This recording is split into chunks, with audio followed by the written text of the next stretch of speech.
नमस्कार विद्यार्थी मित्रांनो, आजच्या व्हिडिओमध्ये आपण मध्ययुगीन इतिहास आणि प्राचीन इतिहास म्हणजेच मध्ययुगीन भारताच्या इतिहासावरील आणि प्राचीन भारताच्या इतिहासावरील काही वन लायनर बघणार आहे। ते तुम्ही शेवटपर्यंत बघायचे, जास्त नाही 10 ते 12 वन लायनरचे पॉईंट असतील जे की तुमच्या परीक्षेच्या दृष्टीने खूप इम्पॉर्टंट ठरणार आहे।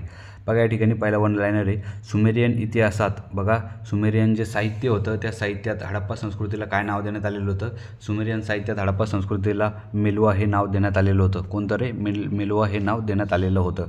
त्यानंतर अगेटचा संबंध सौराष्ट्राशी संबंधित आहे। तसाच जो संबंध आहे हरितमणीचा संबंध कशी संबंधित आहे तर मध्य आशियाशी संबंधित आहे।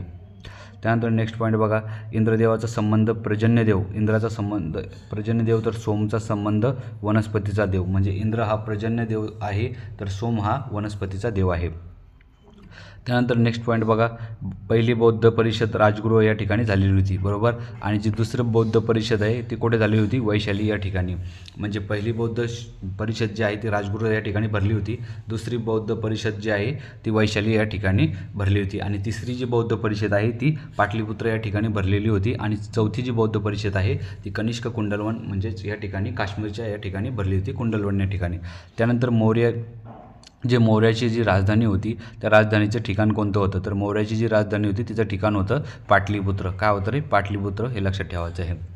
त्यानंतर नेक्स्ट बघा 5 नंबरचे उरलेले पॉईंट बघून आपण बघा, योनी गोरक्षगीता हा जो ग्रंथ आहे हा कोणी लिहिलेला आहे? कोणता ग्रंथ?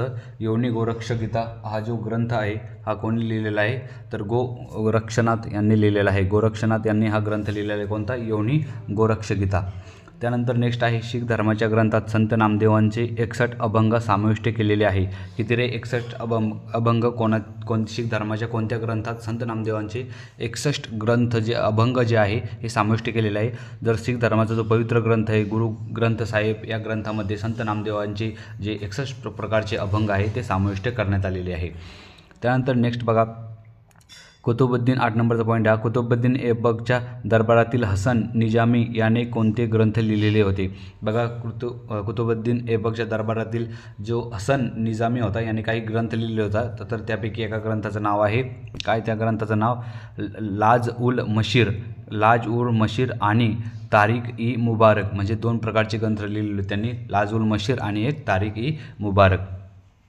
त्यानंतर नेक्स्ट प्रश्न बघा, या ठिकाणी पॉईंट आहे, बलबनचे मूळ नाव काय होते? आणि प्रश्न आहे, बलबनचे मूळ नाव काय होते तर बलबनचे मूळ नाव होते उलुघ खान। काय रे? उलुघ खान हे बलबनचं मूळ नाव होतं। त्यानंतर नेक्स्ट पॉईंट आहे 10 नंबरचा, दिवानी ई अर्ज या विभागाच्या प्रमुखास काय म्हणत होते?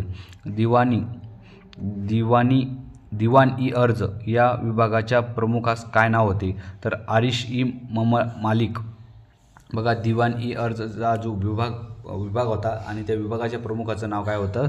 त्या विभागाच्या प्रमुखाचं नाव होतं आरिश ई मालिक। काय रे? आरिश ई मालिक, हे लक्षात ठेवायचे। अशा प्रकारे आपण या ठिकाणी इम्पॉर्टंट 10 पॉईंट बघितलेले आहे जे की प्राचीन आणि मध्ययुगीन इतिहासाशी संबंधित होते। यानंतरच्या व्हिडिओमध्ये नेक्स्ट 10 पॉईंट येईल, त्यासाठी तुम्हाला व्हिडिओला लाईक करायचं आहे, चॅनलला सबस्क्राईब करायचं आहे। भेटूया नंतरच्या व्हिडिओमध्ये, तोपर्यंत जय हिंद, जय महाराष्ट्र।